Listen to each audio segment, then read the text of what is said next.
Здравствуйте. Қайырлы таң, бүгін мен Анель сіздерге азиаттық нәсілдегі қыздардың көзін қалай бояу керек, әрі қандай түстер арқылы көздің көлемін үлкейте аламыз. Сол жайында шеберлік сабағын өткізбекпін. Макияжды фейс-чартқа сала отырып көрсетемін. Чтобы показать наглядно, я использую бумагу фейс-чарт. Бояуды жай ғана қағаз бетіне көрсеткендіктен, мен алдымен аквагрин қолданамын. Я наношу тонким слоем на Қабаққа жұқалап жағамыз. подвижного века и неподвижного. Теперь я Қарандашпен қабақтан сәл жоғары қарай бояймыз.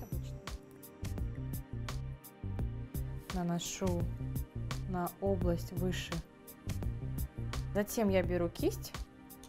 Содан кейін қылқаламмен қабақтың ішкі жағынан бастап, жоғарғы бөлігіне дейін асықпай жүргіземіз.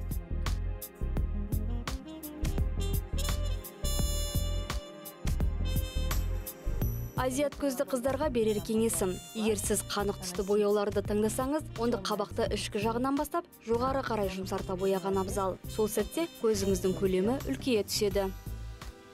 Затем мы берем тени. Мен бүгінгі бет әрлеу үлгісіне жылы реңді түстерді таңдадым. Ақшыл тенді алып, қабақтың жоғарғы бөлігін бояймыз.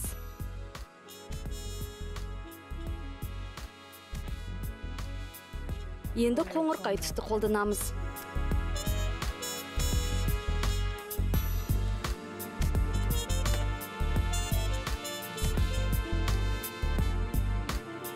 Затем мы берем Ендігі кезекте қою қоңыр реңді пайдаланамыз.